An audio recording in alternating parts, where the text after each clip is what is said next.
Tahukah Anda bahwa Kanjeng Ratu Kidul dan Nyi Roro Kidul adalah dua sosok yang jauh berbeda? Banyak yang menyangka mereka satu orang, padahal secara hierarki gaib dan asal-usul, keduanya memiliki kasta yang sangat kontras. Salah kaprah ini berisiko besar bagi mereka yang ingin ngalap berkah, namun salah alamat dalam memberikan penghormatan. Siapakah sang ratu sesungguhnya dan siapa sang patih sakti yang sering menampakkan diri? Mari kita bongkar misteri besar pantai selatan ini sekarang. Kanjeng Ratu Kidul, sang penguasa roh Nusantara dan energi ilahiyah. Dalam hiruk-pikuk kepercayaan masyarakat, nama Kanjeng Ratu Kidul seringkali diucapkan dengan rasa ngeri sekaligus kagum. Namun, jarang sekali yang memahami siapa beliau dalam esensi spiritual yang murni. Berdasarkan serat-serat kuno dan kauruh kejawen tingkat tinggi, Kanjeng Ratu Kidul bukanlah sosok manusia yang dipuja, melainkan sebuah entitas roh suci atau manifestasi energi alam yang diciptakan Tuhan untuk menjaga keseimbangan spiritual di bumi Nusantara, khususnya tanah Jawa. 1. Jati diri sang penguasa tertinggi. Berbeda dengan anggapan umum, Kanjeng Ratu Kidul tidak memiliki asal-usul dari garis keturunan manusia. Beliau bukanlah seorang putri yang lari ke laut karena patah hati atau penyakit. Dalam dunia metafisika, beliau disebut sebagai sosok Ratu Ghaib yang kastanya setara dengan dewa-dewi atau malaikat penjaga alam.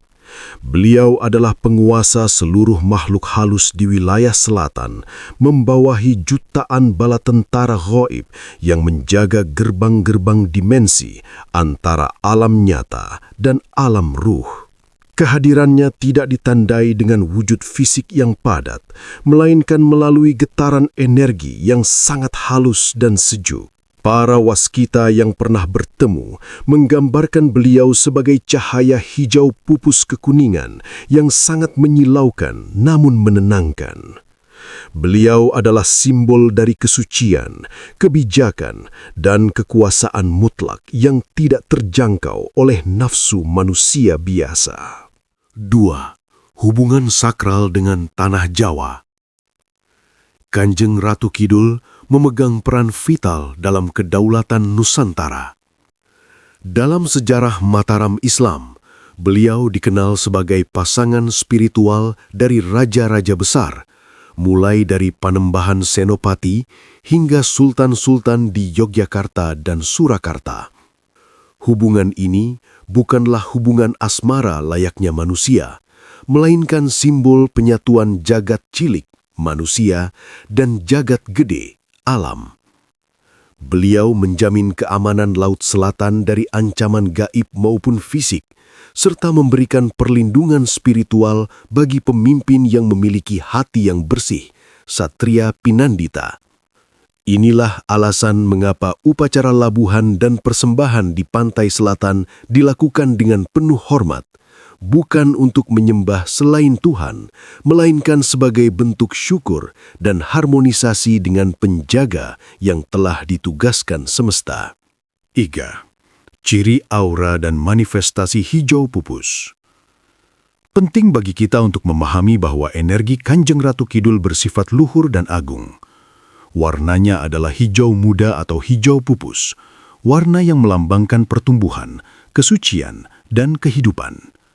Jika Anda merasakan sebuah kehadiran yang membuat hati seketika hening, air mata menetes karena rindu pada Sang Pencipta, dan rasa damai yang tak terlukiskan, itulah tanda energi Sang Ratu sedang menyapa. Beliau jarang sekali menampakkan wujud manusia, kecuali dalam keadaan yang sangat mendesak, atau kepada mereka yang batinnya telah mencapai makom kemuliaan tertentu. Memahami Kanjeng Ratu Kidul sebagai entitas ruh adalah langkah pertama untuk menghilangkan salah kaprah.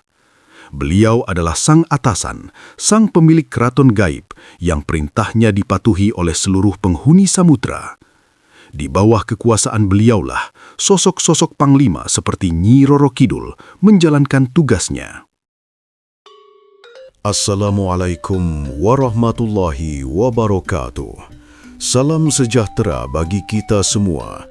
Shalom, Om Swastiastu, Namo Buddhaya, salam kebajikan untuk seluruh sedulur dari berbagai keyakinan. Sugeng rawuh di channel Primbon Bah Ulu Ulu, Bah Sadimin, Desa Kaliwungu, Kecamatan Kelirong, Kebumen, tempat berbagi ilmu leluhur Jawa yang penuh pitutur lan pangeling-eling. Mohon dukungannya dengan like, subscribe, dan share agar channel ini terus istiqomah nguri-uri budaya Jawa, agar wejangan leluhur Jawa bisa terus lestari dan berbagi manfaat. Sedulur kabeh, tuliskan kota asal panjenengan di kolom komentar. Dari Sabang sampai Merauke, kita satukan doa. Sadurunge lanjut, tulisin kota asal panjenengan di kolom komentar. Mbah doakan, sing duwe hutang, mugi enggal lunas. Sing lagi sakit, mugi enggal pinaringan sehat. Sing golek gawean, mugi ketemu kerjo sing dikarepake. Mugi uripe tansah kebak berkah lan kabagian. Amin. Nyi Roro Kidul, sang patih utama, panglima perang, dan legenda Dewi Kadita. Jika Kanjeng Ratu Kidul adalah matahari yang cahayanya terlalu terang untuk dipandang langsung, maka Nyi Roro Kidul adalah pantulan rembulan di atas ombak yang bisa kita lihat wujudnya. Inilah sosok yang selama ratusan tahun menjadi wajah dari misteri Laut Selatan. Dalam hierarki Keraton Gaib Samudra, Nyi Roro Kidul menempati posisi sebagai patih utama atau Perdana Menteri sekaligus Panglima Perang tertinggi yang mengomandoi jutaan bala tentara gaib atas perintah Kanjeng Ratu Kidul. 1. Asal-usul dari darah manusia menjadi penguasa gaib. Berbeda dengan Kanjeng Ratu, yang merupakan entitas roh murni sejak penciptaan, Nyi Roro Kidul diyakini memiliki silsilah yang bersentuhan dengan dunia manusia. Legenda yang paling kuat dan diakui dalam sanad tutur kejawen adalah kisah Dewi Kadita, seorang putri cantik dari kerajaan Pajajaran. Dikisahkan, Dewi Kadita adalah putri kesayangan yang menjadi korban sihir jahat akibat persaingan di dalam istana. Tubuhnya yang mulanya elok berubah menjadi penuh borok dan berbau busuk. Dalam keputusasaan, ia melarikan diri ke arah selatan dan terjun ke samudra yang mengganas. Namun, bukannya binasa, samudra justru menyucikan tubuhnya dan mengangkat derajatnya. Di sanalah ia bertemu dengan Kanjeng Ratu Kidul, sang penguasa tertinggi, dan diangkat menjadi tangan kanan yang diberikan kekuasaan untuk mengatur wilayah pesisir, serta menjadi penghubung antara dunia manusia dan dunia gaib samudra. Karakteristik energi, tegas, berwibawa, dan berunsur api di dalam air. Jika energi Kanjeng Ratu Kidul bersifat sejuk dan luhur, maka energi Nyi Roro Kidul bersifat tegas dan keras. Beliau adalah panglima. Itulah sebabnya penampakan yang dialami oleh para nelayan, peziarah, atau orang-orang waskita biasanya adalah sosok wanita cantik jelita dengan tatapan mata yang tajam, mengenakan kemben atau kebaya berwarna hijau tua atau hijau gadung yang pekat. Beliau seringkali menampakkan diri dengan mengendarai kereta kencana-kencana yang ditarik oleh kuda-kuda putih di atas buih ombak yang menjulang tinggi. Ini adalah manifestasi dari tugasnya sebagai penjaga keamanan samudra. Beliau tidak segan-segan menyingkirkan mereka yang tidak memiliki tata krama di wilayah kekuasaannya atau mereka yang datang dengan niat kotor. Nyi Roro Kidul adalah sosok yang sangat memegang teguh janji dan sumpah setia kepada Kanjeng Ratu Kidul. 3. Mengapa beliau yang paling sering salah alamat? Inilah inti dari salah kaprah yang terjadi. Karena Nyi Roro Kidul memiliki wujud yang lebih padat, lebih dekat dengan frekuensi manusia dibandingkan Kanjeng Ratu, maka dialah yang paling sering merasuk dalam meditasi, hadir dalam mimpi, atau terlihat secara kasat mata. Banyak peziarah yang memanggil nama Kanjeng Ratu Kidul, namun yang hadir dan memberikan bantuan adalah Nyi Roro Kidul dalam kapasitasnya sebagai pelaksana tugas. Hal ini sering membuat orang menganggap keduanya adalah satu orang yang sama. Padahal, Nyi Roro Kidul adalah sosok yang mengurusi hal-hal operasional, mulai dari mengatur cuaca laut, menjaga gerbang-gerbang pantai seperti Parangtritis dan Pelabuhan Ratu, hingga menyeleksi siapa saja manusia yang layak sowan atau bertemu secara batin dengan Sang Ratu di Keraton Pusat. Memahami bahwa Nyi Roro Kidul adalah Sang Patih akan membuat kita lebih bijak. Beliau adalah penguasa lapangan yang sangat sakti, namun tetap tunduk pada garis komando Sang Ratu. Menghormati Nyi Roro Kidul adalah wajib bagi siapapun yang bersentuhan dengan Laut Selatan, karena beliau adalah penjaga gerbang yang memegang kunci pintu menuju keagungan yang lebih tinggi. Warna, aura, dan hierarki. Membedah detail perbedaan secara metafisika. Setelah kita memahami bahwa satu adalah penguasa, ratu, dan yang lain adalah pelaksana, patih, muncul pertanyaan. Bagaimana cara kita yang awam ini membedakannya saat merasakan atau melihat manifestasinya? Dalam ilmu Titen Jawa, perbedaan itu terletak pada 3 hal utama. Gradasi warna hijau yang dikenakan, getaran aura yang dipancarkan, dan cara mereka berinteraksi dengan dimensi manusia. Pertama, rahasia warna. Hijau pupus versus hijau gadung. Warna hijau seringkali dikaitkan dengan pantai selatan, namun jarang yang tahu bahwa ada 2 jenis hijau yang berbeda peruntukannya. Kanjeng Ratu Kidul, hijau pupus. Beliau identik dengan warna hijau muda atau hijau pupus, seperti warna daun yang baru bersemi. Warna ini melambangkan kemurnian, kehidupan yang abadi, dan energi spiritual yang sangat tinggi. Hijau pupus ini bersifat transparan dan bercahaya. Jika dalam penglihatan batin Anda melihat sosok dengan busana yang warnanya seolah menyatu dengan cahaya keemasan, itulah Sang Ratu. Nyi Roro Kidul, hijau gadung. Sang Patih identik dengan warna hijau tua, hijau pekat, atau hijau gadung. Warna ini melambangkan kekuatan bumi, otoritas, dan keberanian. Hijau ini lebih solid dan tampak nyata secara fisik. Warna inilah yang secara turun-temurun dilarang dipakai oleh pengunjung di pesisir selatan, bukan karena Sang Ratu marah, melainkan karena warna ini adalah seragam dinas para bala tentara gaib di bawah komando Nyi Roro Kidul. Memakai warna yang sama dianggap sebagai bentuk ketidaksopanan atau tantangan terhadap otoritas penjaga wilayah tersebut.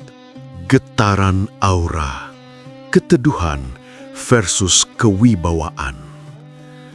Bagi mereka yang memiliki kepekaan rasa atau olah rasa, perbedaan getaran energinya akan terasa sangat mencolok. Energi Kanjeng Ratu Kidul terasa sangat sejuk, luas seperti samudra yang tenang, dan membuat hati merasa sangat kecil sekaligus terlindungi. Kehadirannya seringkali membawa aroma bunga melati yang sangat lembut dan murni.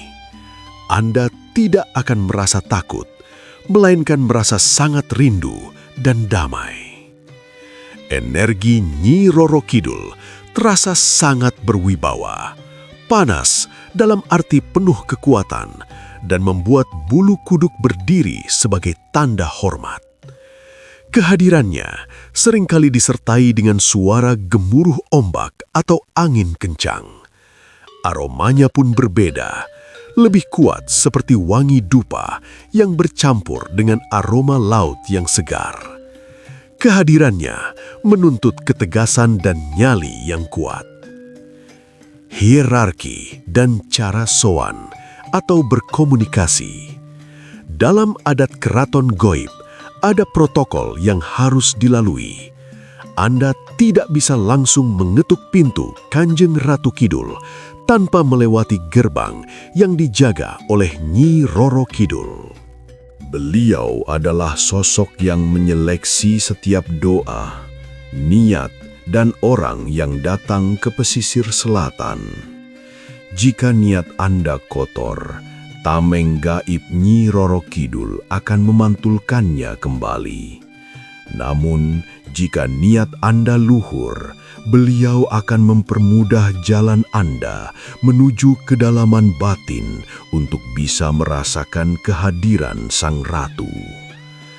Kanjeng Ratu sebagai muara, beliau adalah tempat terakhir di mana wahyu dan restu diberikan. Beliau jarang mencampuri urusan teknis manusia seperti urusan hutang piutang atau jabatan secara langsung. Itu adalah urusan administratif yang diatur oleh Nyi Roro Kidul dan para bawahannya. Sang Ratu lebih fokus pada keseimbangan spiritual dan wahyu kepemimpinan. Memahami perbedaan ini akan menjauhkan Anda dari sikap gebyah uyah atau menyamaratakan segala hal. Dengan mengetahui gradasi warna dan getaran ini, Anda akan lebih bijak dalam bersikap saat berada di pantai. Tidak lagi sembarangan berucap dan memahami bahwa setiap langkah di sana diawasi oleh hierarki yang sangat tertib dan disiplin.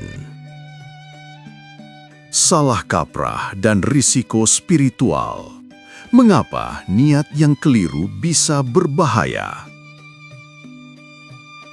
Banyak orang datang ke pantai selatan dengan hati yang penuh pamrih, namun buta akan tata krama spiritual. Mereka berteriak memanggil nama Sang Ratu, padahal yang mereka temui adalah para penjaga gerbang. Disinilah letak bahayanya salah kaprah yang selama ini beredar di masyarakat. Memahami perbedaan Kanjeng Ratu Kidul dan Nyi Roro Kidul bukan soal adu pintar ilmu gaib, melainkan soal keselamatan batin dan ketepatan niat. Fenomena hilang dan mitos baju hijau. Mari kita luruskan mitos baju hijau yang sering dikaitkan dengan tumbal. Secara metafisika, Nyi Roro Kidul sebagai panglima memiliki jutaan bala tentara yang semuanya mengenakan atribut hijau tua sebagai identitas kesatuan. Ketika seorang manusia memakai warna yang sama persis, hijau gadung di wilayah pesisir dengan niat yang sombong atau sembrono, getaran auranya akan terdeteksi sebagai bagian dari pasukan gaib tersebut. Jika orang tersebut tidak memiliki benteng batin yang kuat, frekuensinya bisa tersedot ke dalam dimensi gaib. Inilah yang sering disebut diambil oleh laut. Sebenarnya, itu bukan karena Sang Ratu haus akan nyawa, melainkan karena adanya tabrakan frekuensi energi. Nyi Roro Kidul adalah penjaga hukum laut yang sangat disiplin. Bagi beliau, siapapun yang memasuki wilayahnya tanpa tata krama, ibarat penyusup yang harus diamankan. Jadi, larangan baju hijau adalah bentuk perlindungan agar energi manusia tidak terserap oleh pusaran energi pasukan laut yang sangat masif. 2. Risiko salah alamat dalam memohon. Kesalahan terbesar adalah ketika seseorang memohon harta atau kedudukan kepada Kanjeng Ratu Kidul dengan cara yang memaksa atau menggunakan ritual hitam. Kanjeng Ratu Kidul adalah entitas luhur yang hanya merespon hati yang suci dan niat untuk keseimbangan alam. Jika Anda datang dengan keserakahan, permohonan Anda tidak akan sampai ke meja Sang Ratu. Sebaliknya, permohonan yang penuh ambisi itu justru akan ditangkap oleh entitas-entitas bawah yang menghuni pinggiran samudra, yang seringkali menyamar menjadi Nyi Roro Kidul atau utusannya. Inilah yang menyebabkan munculnya perjanjian gaib yang merugikan manusia di kemudian hari. Nyi Roro Kidul yang asli sebagai patih adalah sosok yang sangat memegang teguh hukum Tuhan. Beliau tidak akan memberikan sesuatu jika itu melanggar paugeran atau aturan alam. Maka jika ada ritual yang meminta tumbal atau syarat aneh, bisa dipastikan itu bukan berasal dari Sang Ratu maupun Sang Patih, melainkan dari jin laut yang memanfaatkan salah kaprah manusia. 3. Etika sowan yang benar. Agar terhindar dari risiko spiritual, kita harus paham etika. Jika Anda berkunjung ke Laut Selatan, posisikan diri sebagai tamu yang menghormati tuan rumah. Kepada Nyi Roro Kidul, mintalah izin untuk memasuki wilayahnya. Ucapkan salam dan niat bahwa Anda datang untuk menikmati keindahan ciptaan Tuhan tanpa maksud merusak atau mengganggu. Hormati otoritas beliau sebagai panglima. Kepada Kanjeng Ratu Kidul, cukup sampaikan doa syukur dan rasa hormat atas penjagaan beliau terhadap Nusantara. Jangan meminta hal-hal yang bersifat duniawi secara memaksa, karena beliau lebih memahami apa yang Anda butuhkan daripada apa yang Anda inginkan. Kesimpulannya, bahaya bukan terletak pada sosok mereka, melainkan pada ketidaktahuan dan keserakahan manusia itu sendiri. Dengan membedakan kedua sosok ini, Anda akan memiliki kompas spiritual yang benar, sehingga kunjungan Anda ke pantai selatan membawa kedamaian, bukan justru malapetaka batin. Kesimpulan dan hikmah spiritual: menjaga keseimbangan jagat batin. Memahami perbedaan antara Kanjeng Ratu Kidul dan Nyi Roro Kidul bukanlah sekedar memuaskan rasa ingin tahu akan hal-hal klinik. Ini adalah perjalanan untuk mengenal lebih dalam tentang struktur alam semesta yang diciptakan Tuhan dengan begitu rapi. Di akhir pembahasan ini, kita harus sampai pada satu kesimpulan, bahwa segala yang ada di alam semesta ini, baik yang nyata maupun yang gaib, bergerak dalam satu harmoni yang sama. Menghargai kearifan lokal tanpa kehilangan tauhid. Mengenal sosok Sang Ratu dan Sang Patih adalah cara kita menghargai sejarah dan jati diri spiritual Nusantara. Leluhur kita menciptakan istilah-istilah ini bukan untuk menjauhkan kita dari Sang Pencipta, melainkan untuk mengingatkan bahwa manusia tidak hidup sendirian. Ada penjaga-penjaga alam yang ditugaskan Tuhan untuk menjaga keseimbangan. Menghormati Kanjeng Ratu Kidul sebagai penguasa roh adalah bentuk apresiasi terhadap kekuatan alam yang maha dahsyat. Sementara menghargai Nyi Roro Kidul adalah bentuk disiplin kita dalam menaati hukum alam yang berlaku. Kita tetap menyembah Tuhan yang Maha Esa, namun kita tidak boleh buta bahwa di dunia ini ada etika dan tata krama terhadap sesama makhluk, termasuk mereka yang tidak kasat mata. Pelajaran tentang hierarki dan kedisiplinan. Dari kedua sosok ini, kita belajar tentang pentingnya garis komando dan penempatan diri. Kanjeng Ratu Kidul mengajarkan kita tentang ketenangan, kebijaksanaan, dan visi yang luas. Nyi Roro Kidul mengajarkan kita tentang ketegasan, kesetiaan pada tugas, dan keberanian dalam menegakkan kebenaran. Dalam kehidupan sehari-hari, kita pun harus tahu kapan harus menjadi ratu yang bijaksana dalam mengambil keputusan dan kapan harus menjadi patih yang disiplin dalam menjalankan kewajiban. Salah kaprah yang selama ini terjadi di masyarakat adalah cermin dari kekacauan batin manusia yang seringkali mencampur adukkan keinginan atau nafsu dengan kebutuhan atau spiritual. Pesan untuk masa depan Nusantara. Pantai Selatan bukan sekedar tempat wisata atau lokasi ritual mencari pesugihan. Pantai Selatan adalah laboratorium spiritual bagi bangsa ini. Dengan memahami siapa Kanjeng Ratu dan Nyi Roro Kidul yang sebenarnya, kita diajak untuk kembali menjaga laut kita, menjaga hutan kita, dan yang paling penting, menjaga kesucian hati kita. Jika batin Anda sudah selaras, Anda tidak akan lagi merasa ngeri saat mendengar nama mereka. Sebaliknya, Anda akan merasa bangga bahwa Nusantara memiliki penjaga gaib yang begitu luar biasa. Jadilah pribadi yang waskita, yang mampu melihat perbedaan namun tetap merasakan kesatuan. Jadikan pemahaman ini sebagai tameng agar tidak lagi tertipu oleh praktik-praktik mistis yang menyimpang. Hormatilah samudra, hargailah sejarah, dan tetaplah bersujud kepada Sang Pemilik Semesta yang sesungguhnya.